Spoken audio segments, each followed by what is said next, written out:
di dalam banyak kepala atau di dalam banyak skenario, Ganjar udah masuk di dalam skenario itu gitu. Oleh karena itu mungkin peta politiknya nggak terlalu banyak berubah, akan begini-begini aja.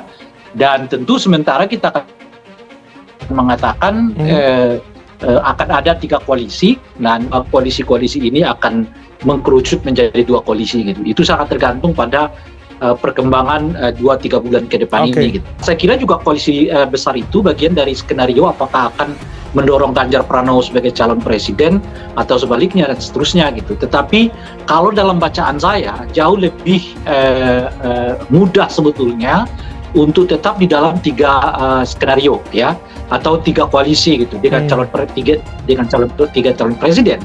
Karena bagi-baginya itu akan jauh lebih mudah, sehingga di sini saya sampaikan akan jauh lebih mudah bagi mereka untuk ketemu nanti di putaran kedua. Ade Armando diduga Ganjar dijebak PDIP, Hasto langsung balas sindiran.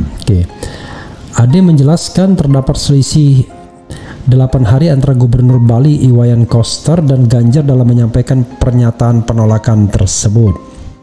Menurutnya, waktu 8 hari itu digunakan Ganjar untuk menimbang perlu atau tidaknya pernyataan itu disampaikan kepada publik, hingga kemudian Ganjar memutuskan untuk melontarkan pernyataan itu. Ade menilai sangat wajar apabila publik berpendapat bahwa Ganjar diminta pimpinan partai mengeluarkan pernyataan tersebut sebagai bentuk pengujian loyalitas terhadap partai. Sehingga wajar kalau kemudian orang berspekulasi paling tidak menganalisis dan membayangkan bahwa hanya Ganjar yang diminta untuk mengeluarkan pernyataan ini dan bukan tokoh-tokoh PDIP yang lain, barangkali karena ya memang untuk menguji seberapa loyal dia terhadap keputusan partai, kata Ade. Ya, itu ya ada kesepahaman di dalam melihat tantangan-tantangan bangsa ini ke depan dari platform politik yang bisa kita bangun bersama, dan siapa ya calon yang ya bisa mendampingi dan kemudian ya bersama-sama dengan Pak Ganjar memenangkan kontestasi Pilpres 2024 ini akan menjadi ukuran gitu bagaimana penentuan daripada calon wakil presiden itu gitu. Dalam arti di sini ya tentu faktor bagaimana punya pandangan yang sama, punya visi yang sama tentang bagaimana menjaga bangsa ini ke depan, kemudian juga bagaimana memenangkan kontestasi Pilpres. Sehingga faktor tadi, misalnya tadi Mas Toto sampaikan, faktor elektabilitas bahwa apakah calon wakil presiden. Kita pastikan itu PDI tidak akan berjalan sendiri. Dia harus mencari teman koalisi. Sangat riskan bagi PDI Perjuangan kalau dia berjalan sendiri, sebab boleh jadi calon presidennya akan kalah dan bersertaan dengan itu elektabilitas PDI Perjuangan anjlok. Nah, yang paling aman baginya adalah segera melakukan koalisi, tentu dengan target calon presidennya adalah calon presiden dari koalisi itu. Nah, sekarang tersedia bagi PDI Perjuangan untuk setidaknya 2 teman koalisi yang akan digandeng. Satu koalisi Indonesia Bersatu dan satunya adalah koalisi India. Dan saya kira tidak akan ke koalisi perubahan karena jelas itu akan sangat sulit untuk digabungkan gitu ya, setidaknya dalam kondisi saat ini gitu ya. Nah, ini yang menurut saya menarik kalau kemudian PDI Perjuangan akhirnya bergabung dengan koalisi Indonesia Bersatu gitu ya, maka dinamika cawapresnya menjadi kuat ya, menjadi makin semarak gitu.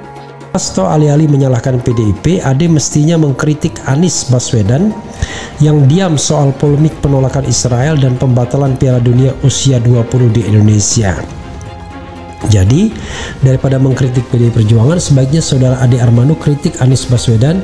Kenapa urusan sepenting ini diam saja, kata Hasto dalam keterangannya. Ini orang nggak paham bernegara kayaknya ya. Hasto menilai kritik Ade Armando justru berkebalikan dari pemikiran rasionalnya selama ini. Menurut dia, keputusan PDIP menolak kehadiran Israel didasarkan pada pemikiran kemanusiaan Bung Karno. Jadi tidak ada klinik. Saya menilai sikap Bung Ade yang biasanya mengajak berpikir rasional kok justru terkesan tidak rasional. Padahal Ade Armando ya yang justru menyuarakan Israel diundang Dia membeberkan 6 alasan PDIP menolak kehadiran Israel di Piala Dunia Usia 20 Indonesia.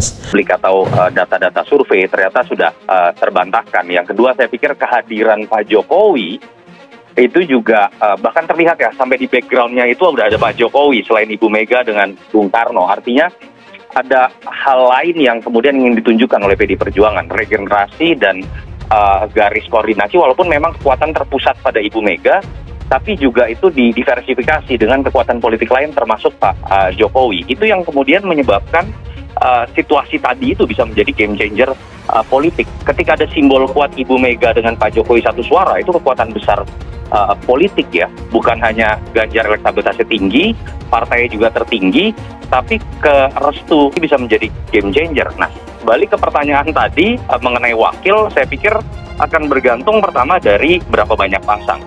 Kalau kita berbicara dengan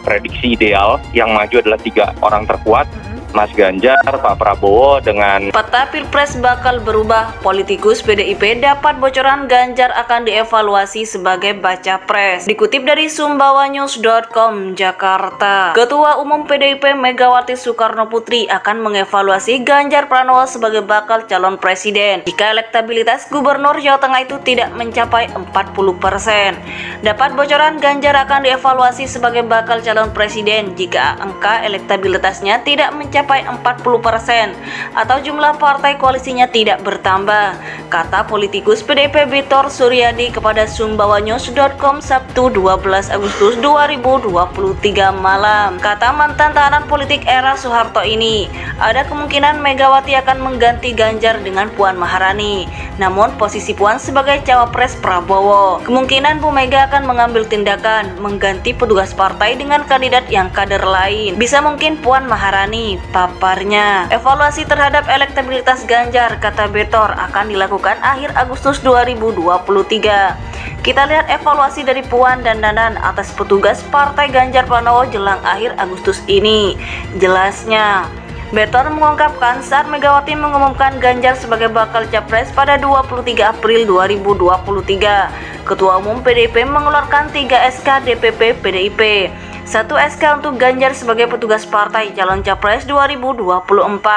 1 SK untuk Puan Maharani melakukan penggalangan partai-partai koalisi untuk Ganjar. 1 SK lagi untuk Prananda Prabowo memantau perkembangan dan kemajuan angka elektabilitas suara Ganjar Pranowo, ungkap Betor. Pernyataan Betor senada dengan Puan Maharani terkait elektabilitas Ganjar yang tidak naik menjadi tantangan dan akan kita cermati untuk dievaluasi, kata Puan di Solo Paragon Sabtu 27 Mei 2023.